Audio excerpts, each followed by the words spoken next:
Que Dios les bendiga, amados hermanos. Vamos a empezar nuestra escuela dominical de esta mañana. Voy a pedir que se aseguren de tener sus libritos, por favor. Vamos a empezar con este canto que es muy conocido por todos nosotros.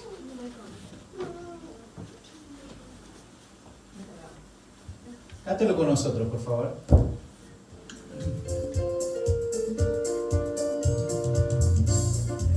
Salvo de toda maldad, tan solo hay poder en mi Jesús. Quieres vivir y gozar santidad, tan solo hay poder en Jesús. Hay poder, poder, sin igual poder en Jesús.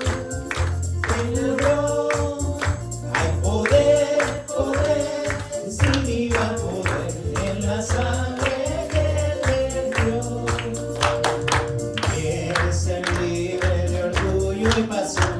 Tan solo hay poder en mi Jesús.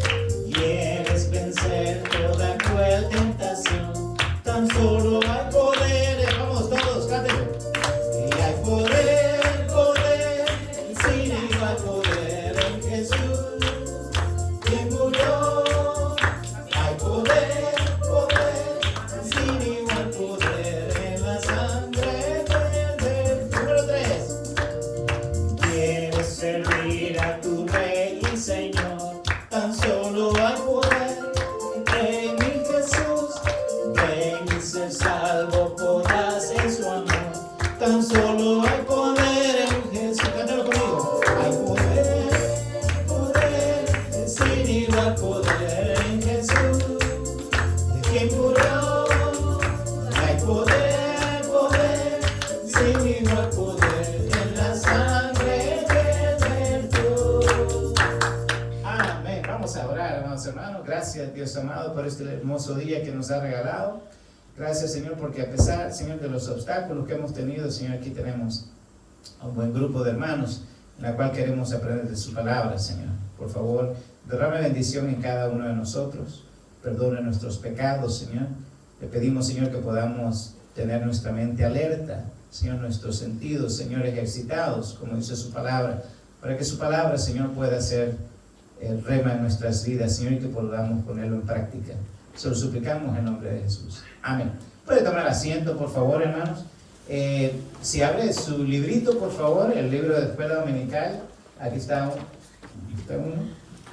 Si abre, creo que es la página 51 que usted va a empezar. Si el tema de hoy, de esta mañana, se titula Esperando con expectativa. Quisiera hacer una pregunta que aparece en el librito y quisiera saber si alguien por casualidad sabe en qué tienen de en común los gansos, los delfines y los pingüinos. Son aves, ¿ok? ¿Alguien más? ¿Qué tienen en común? ¿Cómo?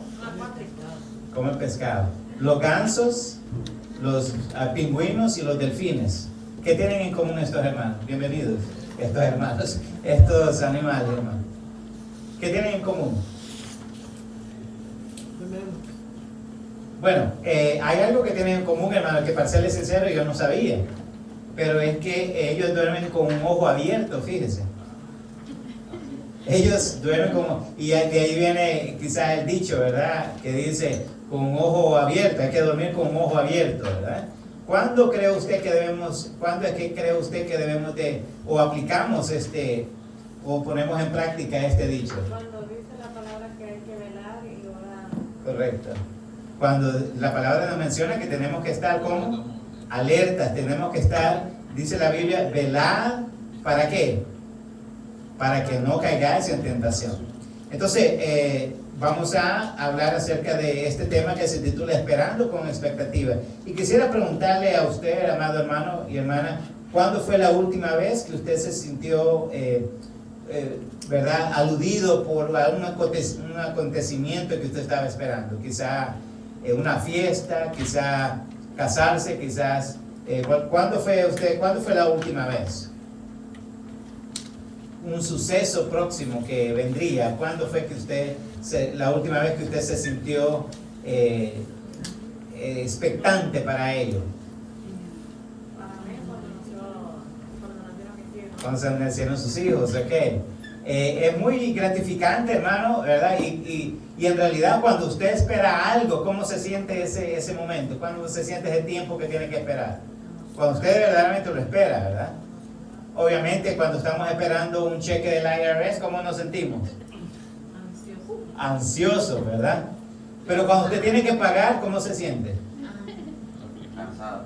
Cansado, ¿verdad? No es lo mismo cuando usted espera algo que es agradable para usted, como algo que es como es algo negativo para su vida, ¿verdad? Y ahora quisiera ser un poco más enfático. La venida de nuestro Señor Jesucristo, ¿cómo usted se prepara para ello? ¿Es un acontecimiento que usted espera? Déjeme preguntarle, ¿es algo que usted espera? Le pregunto, ¿es algo? La venida de nuestro Señor Jesucristo, la segunda venida de Cristo, ¿es algo que usted espera con ansias? Bueno, deberíamos. Ahora bien, ¿qué hacemos nosotros para esperar? Cuando usted tiene visita en su casa, que usted sabe que va a venir, ¿qué es lo que usted hace? Nos preparamos con comida. Prepararse.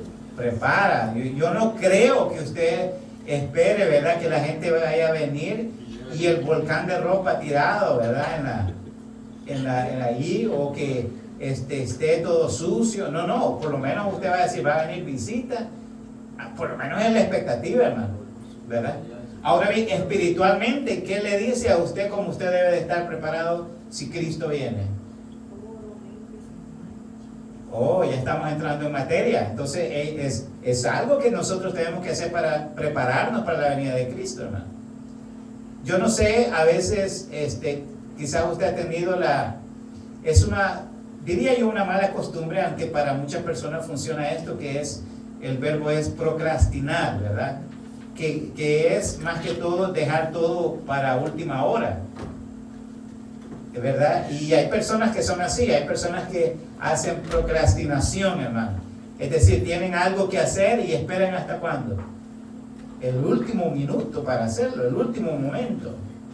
Entonces, para algunas personas puede funcionar eso, ¿no? Pero no en general, no para todos funciona eso. Usted no deja las cosas para último momento, usted se prepara con anticipación. Si usted va a tener una cita médica y la distancia está a media hora, usted no se va a empezar a preparar la media hora que usted sabe que va a tener así. ¿Cuándo usted se empieza a preparar? Mucho antes, ¿no? Usted ve la distancia que hay, ¿verdad? Usted ve qué es lo que le van a pedir. Imagínese que le hayan pedido un examen, ¿verdad? Aquí no hacen eso, ¿verdad? De un examen de orina, un examen usted no espera el último momento, hermano, para ello. Entonces, vamos a ver esta mañana, esperando con expectativa. ¿Cuándo es que nosotros vamos a esperar con expectativa a nuestro Señor Jesucristo? Cuando nosotros verdaderamente estemos preparados. Y la palabra de Dios nos encomienda que tenemos que estar preparados para ello. Véase, por favor, si leemos lo que dice la Escritura, y voy a pedir si alguien me lo puede leer, por favor, Mateo 24, 32 al 35. Mateo 24, ¿alguien lo puede leer? Por favor, se puede poner de pie. Mateo 24, del 32 al 35. ¿Alguien? Está también en sus libritos, hermano, la página 51, si no me equivoco. 24. Mateo 24, del 32 al 35. Amén. La hermana, estaba expectante la hermana para leerlo. Adelante, hermano. Póngase de pie, por favor. La palabra del Señor se lee con otras palabras. El cielo y la tierra pasan. Mateo, estoy leyendo correctamente, Mateo 24, del 32 al 35. De la higuera aprender la parábola cuando ya su rama está tierna y brotan las hojas, sabéis que el verano está cerca. Así también vosotros, cuando veáis todas estas cosas, conoced que está cerca a las puertas. De cierto os digo que no pasará esta generación hasta que todo esto acontezca. El cielo y la tierra pasará, pero mi Ok, gracias hermana. De acuerdo a estos versículos, Jesucristo nos habló acerca de esta parábola de la higuera.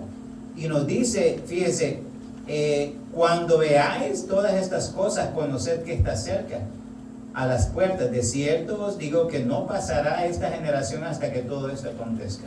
Jesucristo nos habló, hermano, acerca del templo de Jerusalén, ¿verdad? Nos habló acerca de estas cosas que estaban a la vista de los que estaban en su época contemporánea. Nos dice lo impresionante, hermano, que el templo de Jerusalén era para ese entonces, era quizás uno de los edificios, uno de los monumentos que el hombre había construido de gran importancia. Eran bloques grandes y tenía oro, ¿verdad? Entonces era algo muy sofisticado, muy caro, pero sin embargo Jesucristo, hermano, nos había dicho que esto, fíjese, ocurriría antes. Esto estábamos en el siglo I, ¿verdad? De Jesucristo, y todavía estaba en progreso el proceso de construcción. Pero cuando Jesús les dijo, fíjese, él les advirtió de que todo esto, solo podemos imaginar la sorpresa de los discípulos cuando Jesús les dijo, ¿veis todo esto? Le dijo, ve todo esto, que era el templo a la cual él se refería, y le dijo, de cierto os digo que no quedará piedra sobre piedra que no sea derribada. El hombre había construido esto. ¿Y qué cree que hicieron las personas cuando Jesucristo les dijo que eso sería derribado? Se rieron. ¿Qué actitud toma eso en la vida cristiana, hermano? Que nos está advirtiendo. Jesucristo les estaba advirtiendo acerca de algo. Y sin embargo hay personas hoy en día que se ríen, como dijo el hermano. No solamente se ríen, sino que más hacen, yendo un poco más allá. Se burlan, ¿qué más? No creen. ¿Por qué? Porque el ser humano se nos ha enseñado ¿qué, hermano? Hasta hay un programa que así se llama, ¿verdad? Ver. Usted y yo somos así, hermano. Pero, ¿sabe qué? Usamos ese término solamente cuando nos conviene. Porque usted no anda con un laboratorio, ¿verdad? Cuando le dan una pastilla, cuando le dicen vaya a comprar una pastilla, ahí hasta le preguntan CVS o Walmart, donde usted va a comprar las pastillas. ¿Cómo usted sabe que no le han dado matarrata en vez de la pastilla? O un veneno. Entonces, no solamente utilizamos eso cuando nos conviene. Porque al doctor le creemos ¿cuándo? Todo el tiempo. Y hay doctores que le han quitado el pie izquierdo cuando le tienen que quitar el derecho. Se equivocan. Pero tenemos una fe ciega muchas veces por cosas que nos interesan a nosotros. Pero en las cosas del Señor tendemos a tener dudas. ¿Sabe usted que la duda es pecado? Amén. ¿Sabe usted que la palabra de Dios dice que el dudar es pecado? Y no solo eso, hermano, sino que también el dudar le hace a usted vivir una vida espiritual mediocre. Al menos que usted no crea en las cosas que dice la palabra de Dios, al menos que usted no crea 100% a ello, usted no va a poder vivir una vida cristiana fructífera. Pregunta, hermano, ¿cómo resumiría la lección de Jesús desde la higuera? Lo que nos leyó la hermana. Dice, de la higuera aprender. ¿Cómo es que usted resumiría eso? La higuera, fíjese, cuando ya su rama está tierna y brotan las hojas, sabéis que el verano está cerca. ¿Qué era lo que estaba diciendo Jesucristo? Va a venir señales. Que habían señales. ¿Y usted cree que esas señales se están cumpliendo? Amén. Se están cumpliendo y se han cumplido. Y de la venida de Cristo se ha venido hablando desde hace mucho tiempo, hermano. Y hay personas, ¿verdad?, que neófitos, personas que son, yo diría, falta de conocimiento de lo que dice la palabra, que han querido predecir hasta con número y todo la fecha en que viene Jesucristo. Pero ¿quién sabe cuándo vendrá Cristo? Solo el Padre. Nadie lo sabe, hermano. Jesucristo dijo que ni los ángeles, fíjense. Dijo que no sabía. Y hay gente que se ha atrevido a decir cuándo es que viene Jesucristo. Y por eso han quedado en vergüenza. llámense testigos de Jehová, llámense los mormones, llámense los adventistas, todos ellos han predicho. Y lo peor del caso es que hay gente que le cree, hermano. Aquí creo que fue en el 2005, si no me equivoco, había un señor que era religioso, creo que era pastor, tenía una iglesia, en la cual le había dicho a la gente la fecha que vendría, y la gente le creyó, hermano. ¿Qué cree que hizo la gente? Vendió todo. Vendió todo. ¿Y qué dice la palabra de Dios acerca de creerle al hombre, a los hombres? Dice, maldito el varón que confía en el hombre. Hay una diferencia que usted confíe en una persona, confíe en los seres humanos por el derecho de la duda que se tiene. Pero usted no puede creerle a una persona ciegamente, hermano. Ni siquiera a la persona que tenemos a nuestro lado. ¿Qué dice la Biblia acerca de la persona que tenemos a nuestro lado?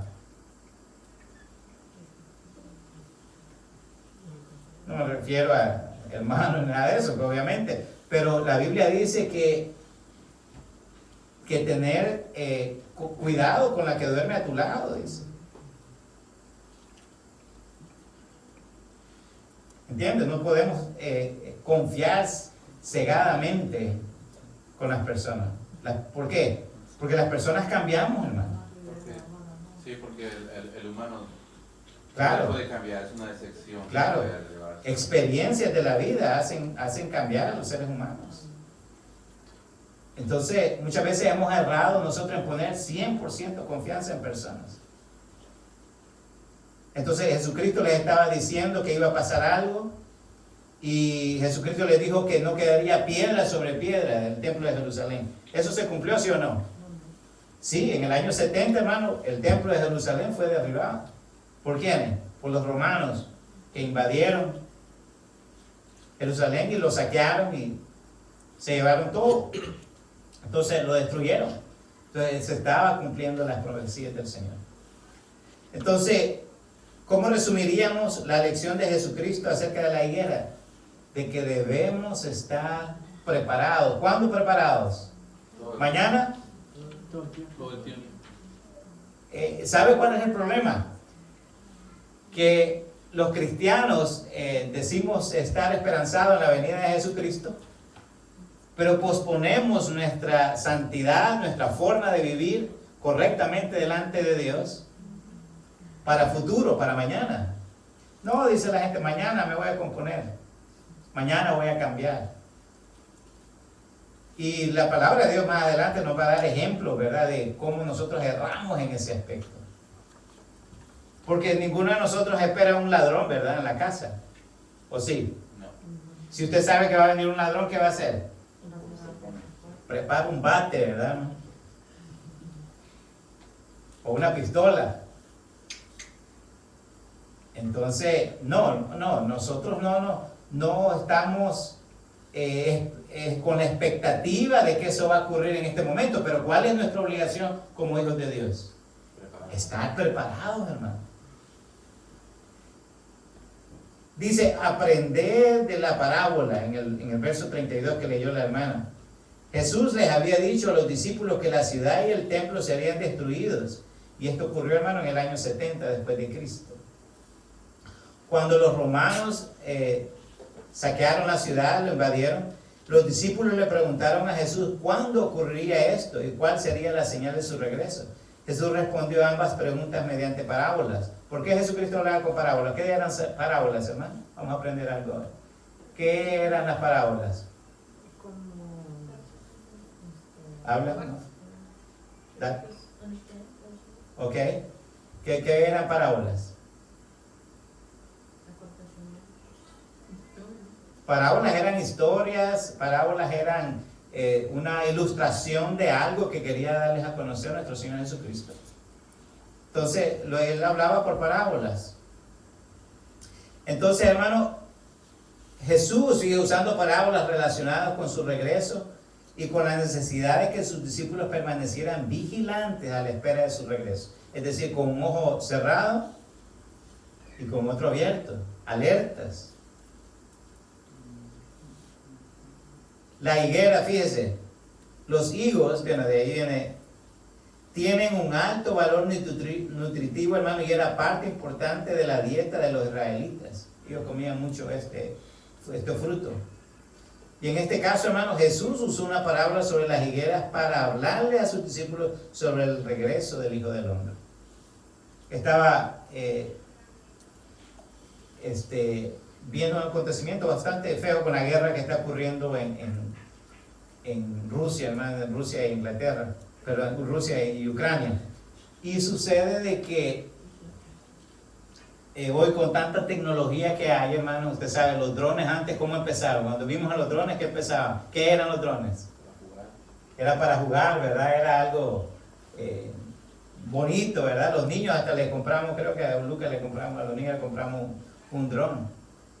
Pero increíble, hermano, hoy los drones se ocupan para matar. O sea, en la guerra andan personas y un dron va y trae una bomba, hermano, lo estrellan contra los vehículos de guerra. Y a personas que vayan caminando, hermano, que son enemigos, un dron viene, hermano, con una bomba y solamente tiene que hacer contacto con el cuerpo de la persona y explota, lo mata instantáneamente.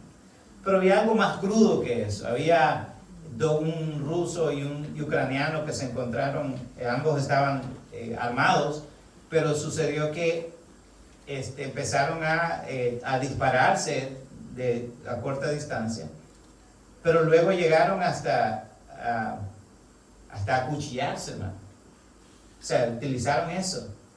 Y saben lo irónico de todo esto, es que el ruso mató al ucraniano, ¿verdad? Hasta después y el ucraniano le decía, déjame morir tranquilo, porque ya estaba muy herido. Le decía, ya tú ganaste, le dice, ya me dañaste la vida, ya. Casi, y usted puede escuchar eso, hermano, y usted dice, caramba, pero ¿qué es esto que el ser humano está hecho? Complacerse. ¿Sabía usted, hermano, que el ser humano es el único ser vivo que mata por placer? Se complace. Los animales, ¿por qué lo hacen? Para sobrevivir, es instinto. Los animales no tienen la capacidad de ¿qué? De razonar, hermano. Imagínense quitarle la vida a otro individuo.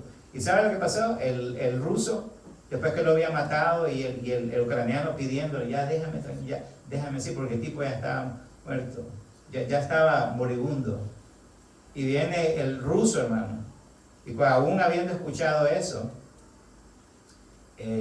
se aleja un poco y luego le tira una granada, ya para terminarlo de una vez. Y esto es lo irónico que quiero contarle, hermano, que ya en Rusia se conoce el caso, que pasó hace un mes, creo, más o menos, y le dan galardón a porque mató al ucraniano. Y imagínese usted lo que hace el ser humano, hasta le dan premio por dañar la vida de otra persona. ¿A qué punto hemos llegado, hermano? Esto es peor que un animal. Esto es peor que pero así es la cosa. Y Putin está allá, hermano, él le ha costado. Y Trump aquí está, el Zelensky allá anda también, en aviones, andan comiendo la mejor comida, con guardaespaldas. Ellos dormidos, hermano. Pero gente muriendo. El ser humano, hermano, ¿sabe qué es eso? Porque voy a hablar de esto porque muchas personas dicen, si existiera Dios no pasaran estas cosas. De hecho, porque Dios existe, la maldad del hombre, fíjese, la maldad del hombre ¿qué es? Es la ausencia de Dios en la vida del hombre. El hombre no quiere, el hombre rechaza, hermano, la vida de Dios, vivir una vida entregada a Dios, la rechaza. ¿Por qué? Porque prefiere vivir en su mundo.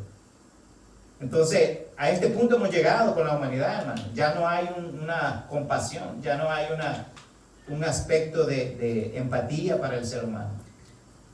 Entonces, la palabra de Dios nos habla acerca de la higuera, nos habla acerca de Jesucristo. Les dice, cuando ya su rama esté tierna y brotan las hojas. Le estaba diciendo a Jesucristo, vean las señales. Vean lo que está aconteciendo. Conocer, les dice Cristo, que está cerca a las puertas. ¿De qué se trata nuestra escuela dominical esta mañana, hermano? Que entendamos, hermano, que la venida de Cristo no sabemos cuándo va a ser, pero ¿cuándo puede pasar? ¿Cuándo? Hermano, esto puede pasar en el siguiente minuto de nuestra Biblia. ¿Ok? Y eso amerita que usted y yo le pongamos atención a las palabras de Jesús. No solamente que le pongamos atención, sino que, hermano, dice la palabra de Dios, el que tenga oídos para oír, ¿qué tiene que hacer? Oiga, no haga oídos sordos, hermano. No cierre su corazón. Sirva al Señor todos los días de su vida. A mí me encantan las palabras de Josué, porque él decía, mira que te mando que te esfuerces y seas valiente, no temas ni desmayes, porque Jehová tu Dios estará contigo. ¿Cuándo? Donde quiera que tú vayas. Josué decía, mi casa y yo serviremos a Jehová. No importa lo que el mundo diga, hermano. Servir a Jehová es un privilegio, es el privilegio más grande que hay. Y en el devocional que teníamos ayer con la familia, estábamos hablando de aspectos, hermanos, que usted y yo debemos de hacer como básico. ¿Qué debemos de hacer, hermano? No podemos hacer quizás todo, no podemos saber quizás la Biblia de la primera letra hasta Apocalipsis, pero sí podemos hacer algo. ¿Qué podemos hacer, hermano? Tratar de vivir una vida justa delante de Dios. Leer la palabra de Dios, no solo leerla, ese fue otro de los puntos, porque podemos leerla, pero ¿qué puede pasar? ¿Es suficiente leerla? No, hermano. Yo conocí a un señor que leía la Biblia todo el día, hermano. Pasaba acostado leyendo la Biblia todo el día, pero la ponía en práctica. De nada sirve. A veces la lectura te hace muy durante con el Correcto. Sí, porque cuando nosotros no tenemos la intención de poner la palabra de Dios en práctica, es letra muerta, hermano. Así lo dice la Escritura. Leamos la palabra de Dios, pero ¿cuál es lo más importante? Obedecerla. La palabra de Dios nos dice, qué bonito que dijera, ¿verdad? El que sepa más Biblia, ese es mi hijo.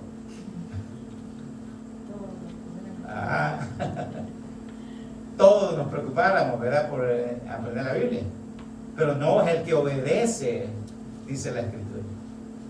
Entonces le habla y le dice, hasta que todo esto acontezca, tenían que pasar todas estas cosas. La ciencia ha avanzado demasiado, hermano. Si usted no se ha dado cuenta, hay incluso, creo que es en China, donde ya están elaborando, ya han hecho en laboratorio, hermanos, fíjese, para incubar ya seres vivos a escalas, o sea, bebés a escalas.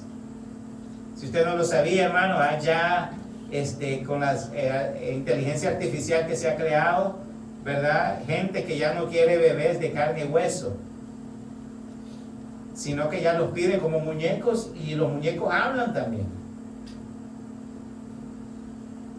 Entonces, la humanidad, hermano, es lo que hablamos la semana pasada, ¿se acuerda? También del asesinato de seres vivos, o sea, de apreciar la vida que Dios nos da. Entonces, ¿cuándo es que pasan estas cosas? Cuando el ser humano va de mal en peor, y lo dice la Escritura, que iríamos de mal en peor. Y nos habla y nos dice, pero mis palabras no pasarán. ¿Se cumplirá la palabra de Dios? Sí, se cumplirá al pie de la letra. Y si Cristo dijo que vendría, ¿va a pasar, sí o no? Así será, hermano.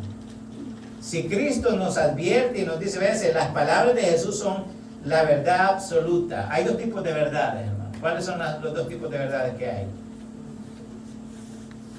Verdades relativas y verdades absolutas. ¿Ok? ¿Cuáles son las verdades relativas? Aquello que es mi percepción acerca de algo. Esas son verdades relativas. Es decir, no tiene que concordar con lo que usted tiene o con lo que usted piensa. Pero hay una verdad absoluta. Y Cristo nos dice la Escritura que es una verdad absoluta. Cristo no es una imaginación de la mente humana, como muchos han querido hacer saber. Pero Cristo es la verdad absoluta de Dios, hermano, y Jesús es la encarnación de esa verdad. El pensamiento, la creencia de Dios para usted, le quiero hacer esa pregunta directa. ¿Es una verdad relativa para usted o es una verdad absoluta? Y dependiendo como usted lo perciba esa verdad, así usted va a vivir su vida. ¿Se da cuenta que por eso hay personas que pueden estar en la iglesia 30, 40 años y nunca maduran? No le ve a usted frutos dignos del arrepentimiento. Es claro, hermano, la palabra de Dios en el libro de Romanos, Pablo nos dice: os ruego por las misericordias de Dios que presentéis vuestros cuerpos en sacrificio vivo delante de Dios. Es decir, su vida cristiana no tiene que estar en una situación ambivalente que no se sabe qué color es usted. Lo que nos mencionó en la escuela dominical, hermana Gladys, bueno, 70 personas mataron allá en el Congo. ¿Por qué? Porque eran cristianos. Vivían una vida. La vida cristiana, hermano, se vive ¿por qué? ¿Por qué se vive la vida cristiana? Se vive por fe, y esa fe nos ayuda a vivir nuestra vida cristiana como convicción, hermano. ¿Qué es convicción? Principios. Usted lo vive en base a principios, en base a valores, no en base a religión. ¿La religión qué hace? La religión, hermanos, es un conjunto de dogmas, un conjunto de normas que le dice al individuo cómo debe de vivir su vida. Pero la palabra de Dios no es religión. La palabra de Dios es una relación personal con Cristo Jesús. De hecho, cuando Nicodemo le preguntó a Jesucristo qué debo de hacer, Jesucristo le dijo: te es necesario nacer de nuevo. No le dijo: mira, te es necesario cumplir esto, ¿por qué no te vas de penitencia de aquí a la iglesia? ¿Le dijo así? No. Le dijo: mira, carga un crucifijo y eso te va a llevar a la salvación. ¿Le dijo así? No. Le dijo: mira, prende 7 velitas, que eso te va a dar salvación. ¿Le dijo así? Le dijo: no te preocupes que cuando mueras alguien te va a hacer la misa y ahí vas a ser salvo. ¿Le dijo así? No. Eso es religión, hermano. ¿Y el hombre utiliza la religión para qué? Para negocio. ¿Sabe cuánto cuesta en algunas iglesias, hermano, el morirse? Hasta que en las misas, ¿sabe cuánto cobran? El dinero. En esto de las primeras comuniones, todo eso cuesta dinero, ¿no? Eso es lo que hace la religión. Le hace pensar al individuo que no importa cómo viva su vida, pero con tal de que pague o por tal de que haga cierto sacrificio es salvo. Mentira. La palabra de Dios nos dice que el que cree en mí, aunque esté muerto, vivirá. La palabra de Dios le dice a usted que usted tiene que cambiar su vida. Dijo el profeta Juan el Bautista, les dijo: hay que hacer esto, ¿verdad? Hay que ir a la iglesia, hay que diezmar, hay que hacer esto, hay que vivir de una manera. No, ¿qué dijo Juan el Bautista? Arrepentíos y convertíos, el reino de los cielos se ha acercado. ¿Qué necesita usted? Primero, arrepentirse. Segundo, convertirse. Arrepentimiento y conversión. Nosotros no esperamos que nos digan vamos a ir a la iglesia para ir. El cristiano no espera, ¿verdad?, que le digan: mire, hermano, no hable de los demás hermanos. El cristiano obedece lo que dice la palabra de Dios. Vive su vida, es un estilo de vida, ¿no? Vive su vida tratando de agradar a Dios, ¿no a quién? A los hombres. La palabra de Dios dice que no. Si usted trata de agradar a los hombres, ¿sabe qué? Va a quedar frustrado. Usted nunca, por mucho que quiera, hermano, nunca va a complacer a la gente. Nunca. Pero si usted hace las cosas de Dios, ¿sabe qué? La demás gente va a ver gracia en usted. Entonces, ¿de qué se debe preocupar? ¿Por agradar a Dios o agradar a los hombres? Agradar a Dios. Segundo aspecto, véase la pregunta. ¿Cómo la advertencia de este versículo debería cambiar nuestra forma de vivir? ¿Alguien me lee, por favor, Mateo 24, de 36 al 39? Un voluntario, Mateo 24, 36 al 39. Amén, hermano.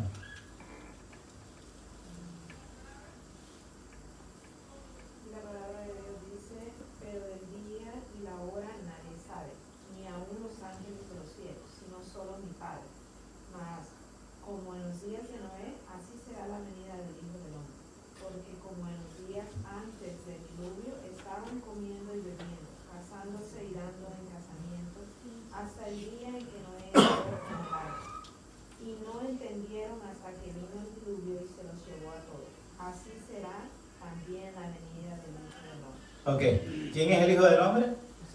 Jesucristo. Nos da ahí el ejemplo de, y eso, ¿por qué nos da? Fíjense bien, hermano, que cuando la palabra de Dios nos menciona, a veces hay personas que creen, por ejemplo, que la historia de el rico y Lázaro era algo ficticio que el Señor dijo. ¿Cómo usted sabe que algo en la Biblia es cierto o es algo que nomás fue una parábola o fue una fábula? ¿Cómo usted sabe? La respuesta es, hermano, que nos da un lugar específico y nos habla de personas específicas. ¿Ok? En eso sabe usted que es algo que no se quiso decir solamente por decirlo. El rico y Lázaro eran personas que eran reales y nos da un lugar también ahí. Entonces, cuando nos da lugar a la palabra de Dios, es una historia que Jesucristo quiso utilizar para que nosotros la creyésemos. Ok, entonces nos habla, dice, pero el día y la hora nadie la sabe. Hemos hablado, nadie sabemos. Y por el hecho de no saber qué es lo que... Porque si supiéramos cuándo viniera el Señor Jesucristo, ¿qué haríamos? Sinceramente, ¿qué haría usted? ¿Vivimos nuestra vida de qué manera? Como nos dé la gana, ¿verdad? Así vivía, hermano, la gente en los tiempos de Noé. Comían, bebían, los borrachos para arriba y para abajo, ¿verdad? La gente no cree en estas cosas. Entonces, cuando usted viva de esa manera, eso quiere decir que usted no está ni esperando al Señor, ni tiene la intención de vivir de acuerdo a su voluntad. Todo eso se refleja, hermano, en nuestra vida. Cuando vemos a personas, ¿verdad?, que no quieren nada del Evangelio, o sea, y son ambivalentes, ¿verdad?, en eso de entregarse al Señor. Son ambivalentes en cuanto a vivir la vida. Dicen, hermano, lo voy a pensar, ¿verdad? Cuando dice mi hermano, ¿por qué no toma el discipulado? ¿Por qué no se bautiza? Lo voy a pensar, hermano. Entonces nos dice, como estaban comiendo, bebiendo, casándose y dándose en casamiento. ¿Es malo casarse?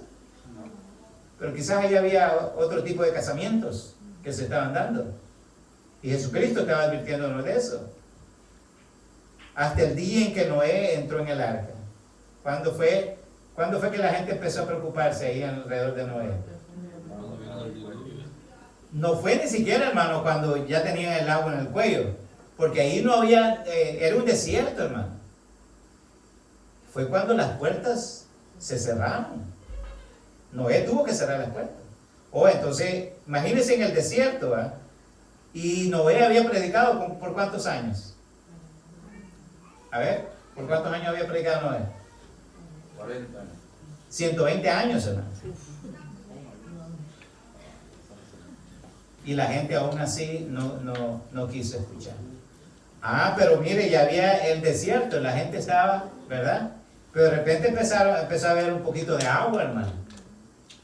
Yo no me hubiese preocupado solamente, ¿verdad?, con lo que Noé me había dicho, pero ya cuando veo el agua, hermano, y esa agua iba creciendo.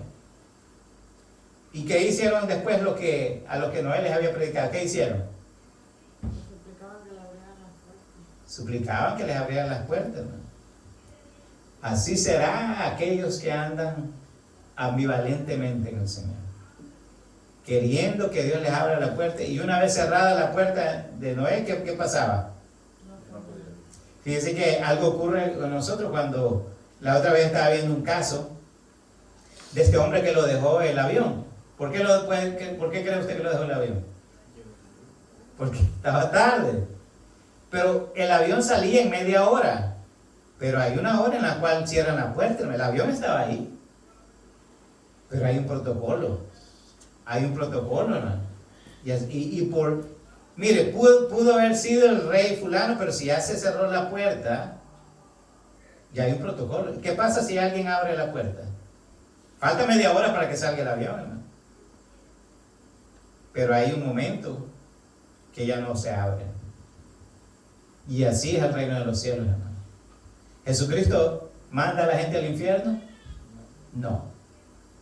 Es su negligencia por o esperar hasta el último momento o por rechazar ese regalo maravilloso que Cristo le ofreció en su momento adecuado. Amén. Y no entendieron hasta que ya vino el diluvio, ¿no? Así pasa con muchos de nosotros. Empezamos a ver la realidad de las cosas, ¿cuándo? Tarde. ¿Y eso qué hace a las personas?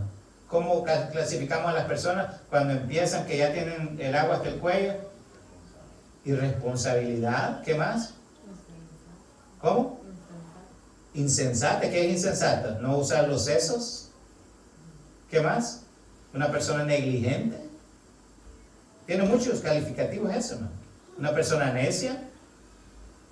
Una persona, hermana, que no supo prepararse para algo. Y dice la Escritura y termina con esto, hermano: así será también la venida del Hijo del Hombre. Usted ni yo no lo vamos a esperar. Pero ¿cuál es nuestra misión? ¿Cuál es nuestra obligación? Estar preparado siempre. Estar preparado en la venida del Señor Jesucristo. Ya último versículo, Mateo 24, del 40 al 44. ¿Quién lo tiene? ¿Quién lo puede leer, por favor? Mateo 24, del 40 al 44. Amén. Amén, hermano. Entonces estarán dos en el campo, el uno será tomado y el otro será dejado. Dos mujeres estarán moliendo en un molino, la una será tomada y la otra será dejada. Velad pues, porque no sabéis a qué hora ha de venir vuestro Señor.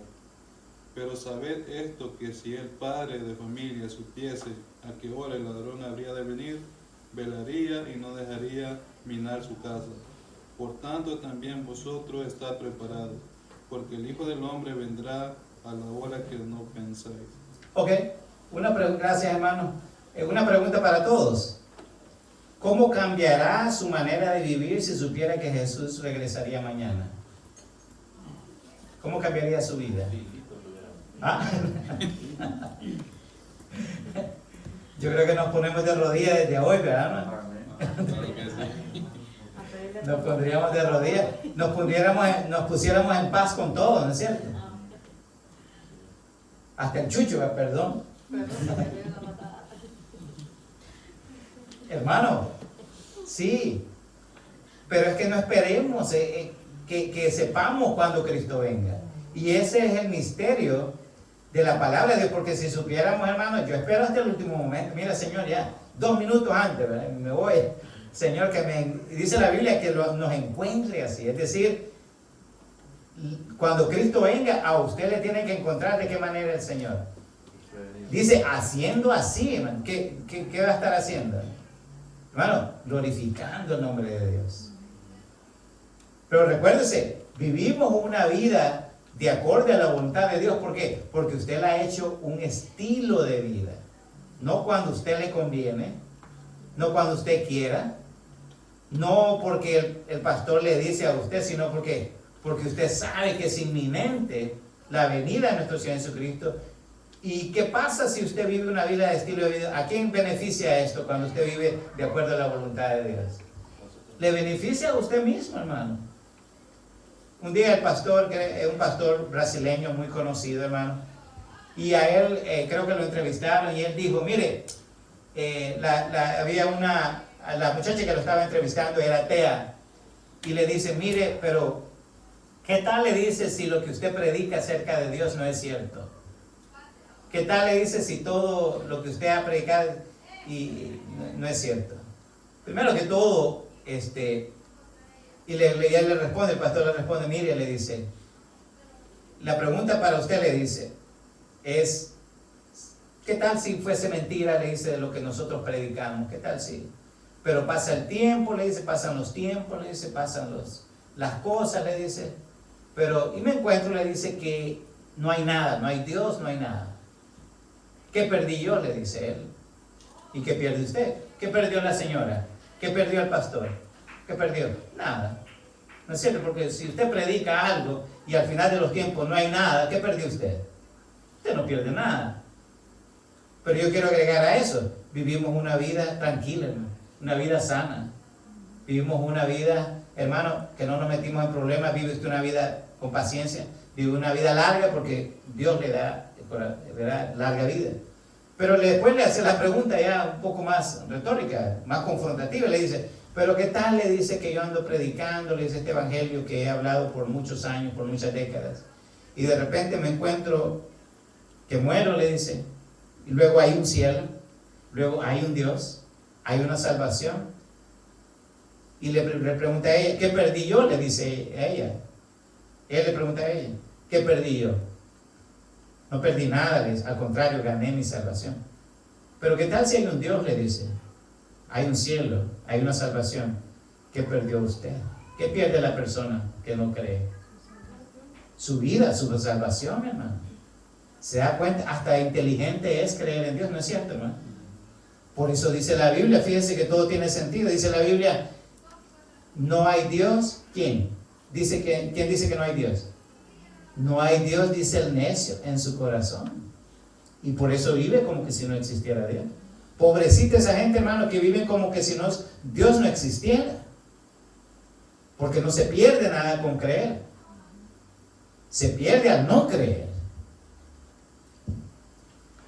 Entonces, ¿cómo cambiaría nuestra manera de vivir si supiéramos que Jesús regresaría mañana? Hermano, cambiaría en gran manera, si usted sabe un acontecimiento. Pero porque no sabemos la hora, porque no sabemos el día, es que debemos de estar preparados. Póngase de pie, por favor. Vamos a orar.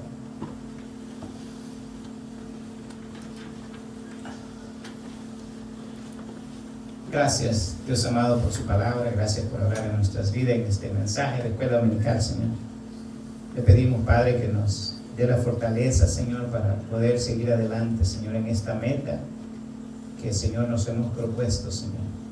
Y llegar, Señor amado, a agradarte en cada momento de nuestras vidas, Señor. No vivir nuestras vidas, Señor, como ese olor fragante delante de ti, Señor. Que la vivamos de acuerdo a nuestros principios, Señor.